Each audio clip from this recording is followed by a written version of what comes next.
warraasa ganamaa sana sin jaallatu liqimsi kana dhugaa jirtu hanga fi isaa jaallatu waan barbaadde ta'ee fi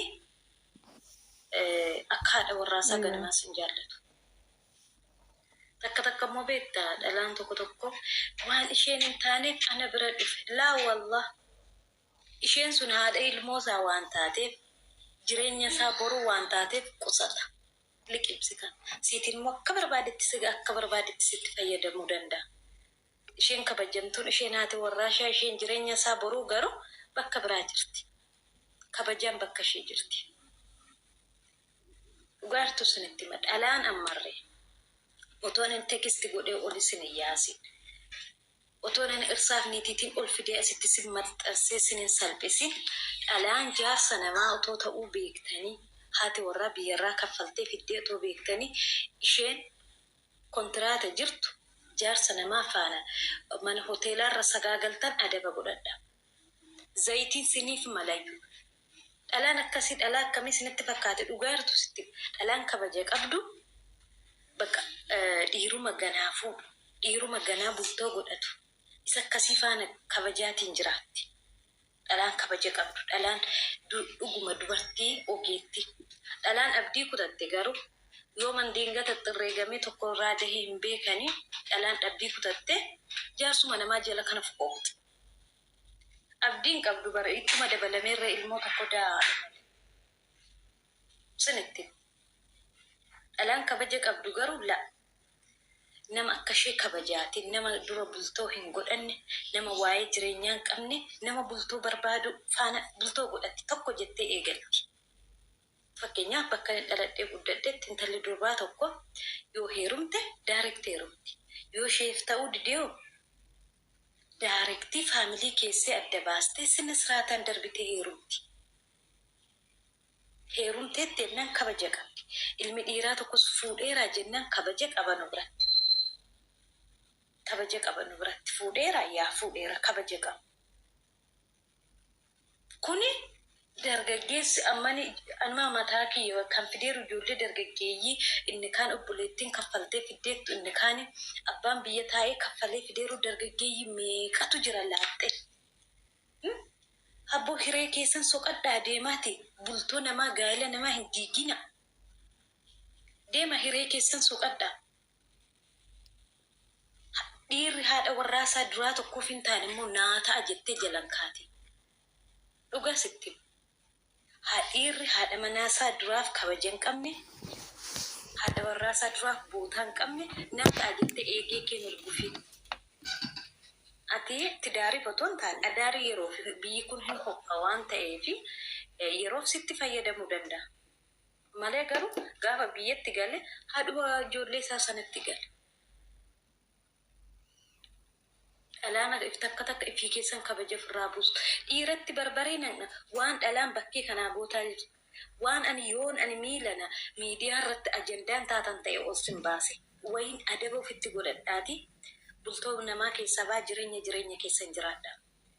Wasaqichi kaleessa dubartiin tokko mana arabaa kontiraata teessee ifiishee waraqaa malee ifiishee waan malee siitiin abbaa biyyaa si goote. Aayidii dhuunfaa sirratti hojjechiiste gaafa xaddana geesse siin taane.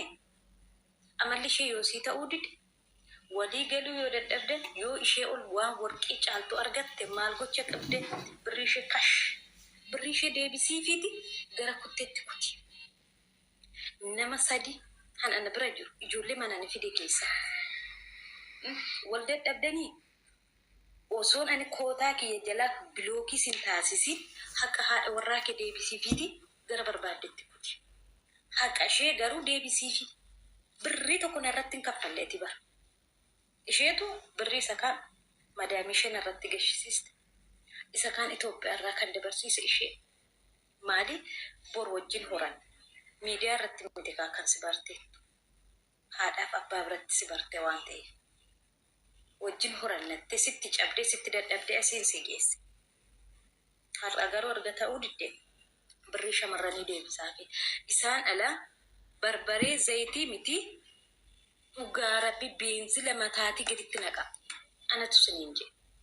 Gaafati kushinaa namaa keessa dhaabattee dafqa akkasitti buustee har'a inni as gahee Jireenyi biyya kanaa jijjiirrachuun waggaa tokko ol si gaafataa bara. Waanuma biyya kana keessa sirreeffachuun waggaa tokko ol si gaafataa bara. Egaa aayidii mataa isaati miti egaa ofii miti ishuma kana kiisii keessa kaatee molqooqee daandiirra. Sin barbaadu haqa keessii faa deebisu. Yoo haqa keessii deebisuu dide wallaahi barbareef zayitii miti beenzila mataatii gaditti naqaa. Dhiira haqa shamarranii nyaatuu fi dhiira achiitii isheen fiddee eddanatti dararu. Beenzila mataatii gaditti naqaa. Akka mullucce dhutti. Erga sin barbaadu ta'e haqa keessii faa deebisu akka abbaa warraa keetti kabaji irraa adda bahii jira. Garuu maal nagooti kontiraata jirti maal nagooti Dubaay hin jiraane hin fayyadu. Warri dhiirotaa kun siistemni harkatti sin gashatan salphaadha barsi. Shamarran arree siistemaan harkatti gashachuun ulfaata. Shamarran garuu humnaan baattee deemuu dandeessu. Warri dhiirotaa garuu siistemaan baachuu hin dandeessan. Kanaafuu waliin taane wal hiika sun mirga keessa. Namni dirqama wal faana jiraadhaa jiru jiru. Garuu ishee sana kontiraata keesse isheen kun immoo sitti cabdee sitti dadhabdee si fiddee egaa ishee aayidii qabdu ishee bakkee kana keessaa ishuma akka kiyya taaskii madaamii kan hojjetattu argate hoteela kan harka qabatee molqooq haati ilmoosa haati mucaasa kontiraata teessiba. Isheef immoo guyyaa tokko sapiraayisidha jedheema habaaboon biyya kanaa birrii 20 birrii 30 sanumayyuu sapiraayis jedheen erguufii ba. Asii immoo niitii namaa harka qabateeti deema. Dhalaa inni faana deemu dhalaa abdii kutatte waggaa 30 waggaa 35. Ishee Suudi Arabiyaa waggaa 10 teessee Dubaay dhuftee waggaa 10 teesseettu. Maal isheeni maamaani yeroo maafi yoo argadde umurii shamarran umurii ishee waggaa 40 ol geesse kun yoo dargaggeessa xabbaste umurii ishee ijoollee ta'a jennaani harka qabattee deemti ba. Hin goowwoomen dayyuuse. Goyoome. Kun gowwummaa keeti. Kanaafu akka ijoollee deebisaa walii dhiisuun keessan aadi. Wal dhiisuun keessan ana biratti qumna gara miti ba. Abbaan koo biyya keessaayyuu wal dhiisu miti wal dhiisuun keessan qumna gara miti ana biratti. Garuu haqa deebisaa fi haqa dhalaantiin si giddee deebisii fiitti. Yoo barbaadde ishittiin harka qabattee bakkee keessa deemtu sun sirraa kaffaltu. Abbaan kiyya sangaa bitee faasigaa kana jala yeroo ga'u dallabee birriisa biterratti dabalee buufatee gurguramite. Isheeni bu'aa irratti si fiddeeyyuu hin barbaaddu. Haqa ishee deebisii fiiti kuti ati. Kuti durumayyuu hin taatu. Gaafa ilmoo godhatterree kun ilmoo 3 faana irratti gattee baduu keerra ammumarraa kutuu si wayii. Haqa ishee deebifiitti deemi. Yoo deebisuu baattee zayitii barbaree miti beenzila mataatii gadidha. Hoteelatti waamaatii akkasa jaallatutti akkasa kabajutti beenzila mataatii gaditti naqaa. Anatu jedhe. Waan shamarran keenya keessa jirtu waan hunda ol baasee hin dubbanne. Jibbinsa dhiiraaf hin qabu ani. Baay'isanii abbaan kiyya dhiira, obboleessi kiyya dhiira, maa obbolaa kiyya dhiira nama lamas keessa jiran anuumti fite. Maa dhalaan haqarraa qabdi hin ta'in mataatii gaditti itti aanaktu. Dhugaartuu sinitti maal? Anis dubartii. Hatti shamarranii qalabdee fi ishee fiddeetti taana maa beenzila mataa gaditti hin naqi. Dhiirri kaayyoo qabu. Isa isheen kaleessa keessa dadhabdee asiin geesse eessaan dalagee deebisaa jedha. Tokko hangamuma xiinsammuu keessan xinnumarree isinitti dhaga'amu. Ishee mana kontiraataa keessanii gaafa ishee kaan hoteela qabattanii deemtan. Rabbuma sin uume kanarree ofirratti sodaattani. Dhalaan nu miite nurratti sharreefte jedhaas deebi'ee bar wasaqni dullachi. Miskiinni kuma 100 meeqa kaffaltee fiddeeti mana kontiraataa teessee dalagge. Egaa inni isaa dalagatu isheenis dalagattee bor nama ta'uuf. Innoo kaampaaniin kun guyyaa 30-40tti miindaa laata gaafa miinditti argate shamizitti silaa jireenya waan jijjiiramne shamizittii fi suricha jiisii babal'aan tokko jira bakkee kana keessa birrii 25 birrii 10 ishee keessa bu'e dagate ishee mana kontiraataa jirtu miskiintiitti. Shamarran keenya warra dhufan irraa barumsa sinii baata guddaa iyyuusitti Yoo fidde kontiraataa irra gashaa ijoollee warra dhiira keessattuu dhiira reefu biyyarraa bahu dhiira afaan hin beekne dhiira hojii hin beekne ayidii dhuunfaa irratti hin baase. Yoo mana ijaazaa kottoonfatee naafaa ciisutti mala. Ijoolleen ayidii dhuunfaa qaban ijoolleen dalagan qubaan lakkaa'u bara. Inni kaanoo mana ijaazaa ciciise bara. Ayidii isaanii yoo barbaadan laayisensii barachuu barbaadu ayidii kaampaaniitiin hin danda'a.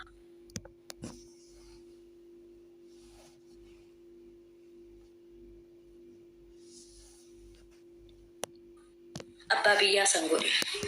Inni reela Bangaalitiin ifatamaa dararamaa kontiraata keessa taa'ee haa hojjetu. Gaafa afaan bare gaafa hojii bare ayidii mataa isaatti adeemu.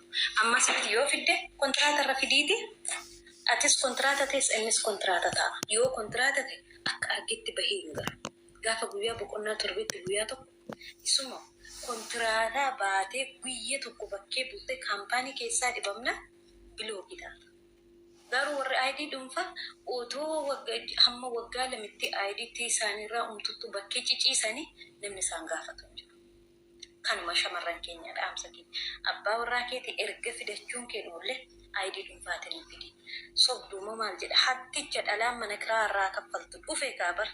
Dhufe bar bakka madaa isaanii yoo tuqan hin jaallatu. Dhufe hattichi tokko ammas jala yoo na faaxeetu mana kiraa irraa kaffala ciibsee qalla. Yoo nama kun ciisameeti dallabamaa jira bar akka sangaa faasigaaf qophaa'e. Yoo nama kun dallabamaa jira amma kun dhalaa tokko faanarree miti hin jiraatu. Ishee kana dabbaa qaba. Amma biiftuun kun mana madaamii bichaa isinitti fakkaata. Isaa hojiinti walla gaafa gadi bawwaan meeqaa. Dayyuusicha dhalaan mana kiraa sirraa kaffaltu na jala deemteela siitiin ji'aatiin nama simiindeessuu danda'an nan beektu. Yoo na dhalaatu mana kiraa irraa kaffalama kanaafi min irra jala dhufe kan dalagatu guute bara. Ijoolleen Oromoo dafqa isaanii xibboodhanii ijoolleen kaayyoof biyyaa baate bakka isaan dhaabatanii hojjetan akkasitti dafqa cuunfatanii hurgufanii deebisanii uffatanii ijoolleen dalaganii jiru bara. Bishaan isaanirra gadi co'u. Isaan sanaafi siniitiin amma dhiira walitti jennaare. Dhiira jennee si waamna warra mana ijaazaa ciccistanii dhalaan mana madaamiti mana kiraa sanarraa kaffaltu. Dhiira jennee warra sana faana sin tilmaamna walitti. Ani dhiirri Dubaayii akkasi'anii warra dafqaan bultoota ta'e makamuu keessaniitu na gubaba. Malee ijoollee dhiiraa aduu kana keessa dhaabatanii fabrikaa keessa dhaabatanii yeroo isaan fabrikaa keessaatti gadi bahanii amma jabalaalii nan deemaan. Kaampaanii danuutu jira naannoo isaa. Abudaabii nan deema. Kaampaanii danuutu jira. Gaafa ijoollee keenya ijoolleen dalagattu kaampaanii keessaa gadi yaatu himimmaan ija sibuuta. Akkasitti cuunfanii dafqa akka nama bishaan daakkitii keessaa ol baheetti irra gadi xururu ijoollee dalagatu.